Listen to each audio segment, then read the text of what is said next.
Good morning. I said that I would do a video with a few practice exercises to develop the reverse pivot. And I'm going to specifically look at the reverse pivot coming from the Corte action in Waltz. This would be similar to dancing a reverse pivot after a spin turn, where you've got a right turn moving into a left turn. So you have essentially a bit of a wind up. If we're dancing the reverse pivot from a reverse figure, like a chasse reverse turn and quick step, or a quick open reverse, then you're already in a left turn when you go into the reverse pivot. So that has its own challenges, so that's for another day. It's very easy when you have a series of reverse actions to get over-rotated and lose your partner in your arm, for the woman to have her head come over on the man's side. So that's for another time. This particular reverse pivot we're going to look at is moving from right turn to left turn, and how you want to use the dynamics of that wind up to help you turn. The other thing that I want to talk about is the coordination of the legs and the toe turned in. Anytime that you see a pivot in the technique, we'll say toe turned in. Now remember that toes turned in always comes from the top of the leg as well as the hip. So we're going to do a little rotational exercise of turning the legs in. So the legs and feet are actually parallel when we're dancing the pivot, but in order to keep them parallel while you turn, you'll have to have an internal rotation feeling in both legs. I'm exaggerating that right now so you can see that.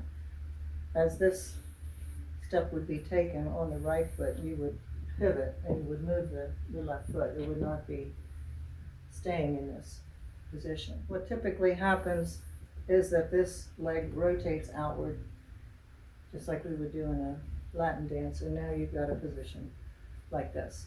So we're going to do a rotational exercise first, and then we're just going to do some winding and allowing the winding to cause you to rotate.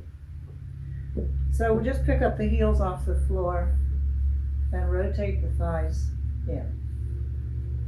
I'm using the rotator muscles underneath the glutes here and the top of the leg to turn the legs in. And just get familiar with that feeling. So we never want to turn a toe in from the ankle or try to excessively turn the toe in. It's really not something that's that visible.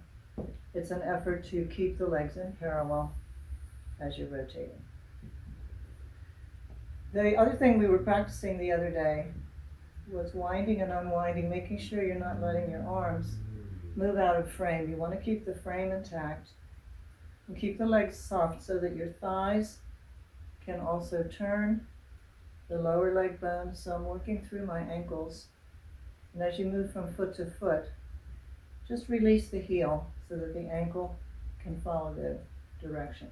So we want rotation throughout the body, but you want to make sure that the arms are not losing the shape. To give us a little more dynamics, we can just keep the arms out to the side. So in the Corte line, you'll have a rotation to the right, and then you'll do a rotation to the left to do the reverse pivot. So what we're going to do right now is not move the feet at all, but rotate. For now, I'm going to keep the weight between my feet. And when you turn, just allow your feet to rotate without moving. One of the problems with the reverse pivot is this leg becomes independent, moves by itself. Sometimes even the knee will bend, and there's no organization or coordination of the core turning and the legs having resistance in them to help you turn.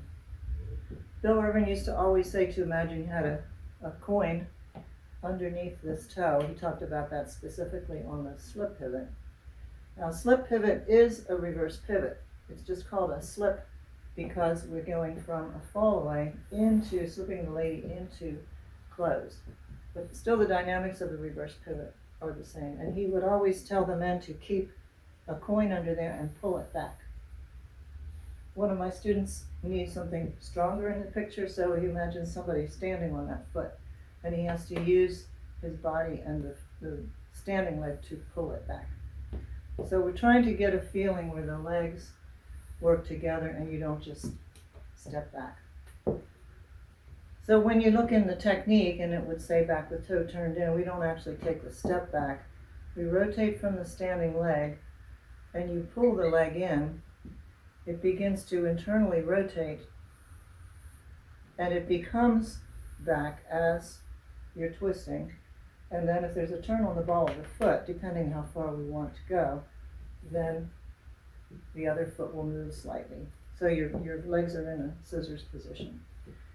So we're keeping this one as you turn, we're keeping the left foot in parallel, which will feel turned in because the natural desire will be to rotate this leg outward. So that's a little bit of the first practice exercise. Try not to step freely, making sure you use a rotation, and coordinating that all at once. The other thing we want to feel, the lady is going into a big shape in my right arm. So I want to make sure that I have a very strong position through the neckline and a strong axis over the inside of my left leg to counteract the lady's weight in my arm. So in coming around, I'm going to be aware of leveraging her weight and rotating. So the Corte, you can look at the tango, the back Corte, to review what that is. It's just that backward diagonal step, sitting in a chair. But in Waltz, as we do that, we're going to rise as we begin to do the pivot.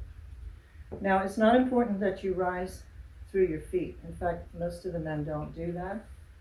They'll do a body rise and then slip. If you do rise, it would be at the very end, but there's no need to do it. The lady will be on her toes. The man just needs to have a body rise. One of the things we should cover there on the Corte, we've actually danced this from the right lunge. So as you're completing your right lunge, you do have a turn to the left as you look at the girl. So we're going to squeeze this leg and move into the Corte line, which is now right turn slightly. My hips toward the lady. Now once again, I'm using my internal rotation muscles. I don't want my leg to end up in a mambo position. And she's over into my right elbow. I'm keeping that strong position here with my head and neck. And then you're going to rise through the standing leg on 2. 1, 2, and now rotate and let the rotation cause the leg to move on 3. Now, one of the things we also have to talk about is controlling the hips, because if you sit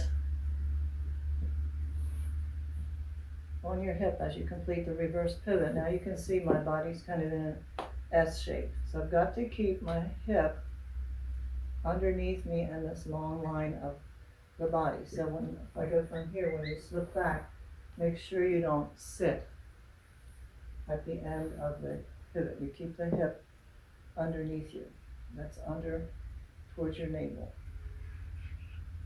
Now you can either try to get the hip under, or you can think of using your hip hiking muscles on the other side. In actual fact, we're doing both. But some people are more aware of which hip is higher, and others are more aware of which hip is lower. This seems to be a very big problem for the person going forward. In this case, it's the lady, of slipping the foot forward and then letting the hip settle to the side. So if I'm moving forward, say I'm in the lady's position here, she's in her big line into the man's elbow, and her left hip is dancing strongly to the man. And then when she comes through and comes around, she has to adjust her hip line to begin to move back. So I've made sure that I didn't sit, which usually causes the leg also to get caught. Keeping it under and making sure my leg is not stuck behind it. I'm being a little careful today because of my knee. I torn meniscus, it's still a little bit tender, so I can't put too much weight on it. So these are the elements we're talking about: internal rotation, okay, no turnout in the legs, the movement of the core around the standing leg, pulling the other leg in and underneath you, turned in, rotating to the right to turn left, keeping your head out of the lady's space, readjusting the front foot, again not letting it turn out, and making sure that the hips don't have any side sitting.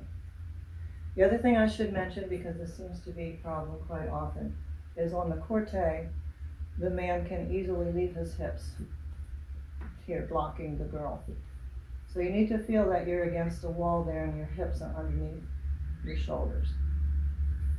The girl will have, again, that strong feeling with her left hip, but once she does her pivot, if she maintains that hip forward, now she's blocking the man and back weighted. So she will have to, I'm not going to do this because of my knee, but she will have to adjust from here to here and under.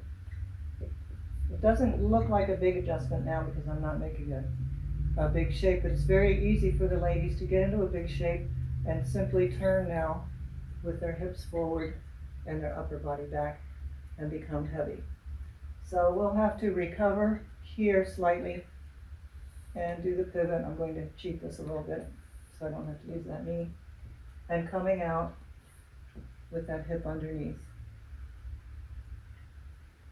So I'm sure I've missed a few points, but those are the ones that we talked about last week. And I really want to emphasize trying to get the whole body, the rotation of the core and the legs to work together so we don't have arms and legs moving without any coordination between them. And when we work on the reverse pivot from the reverse figure, then we'll talk about some of the issues that we may come up with there.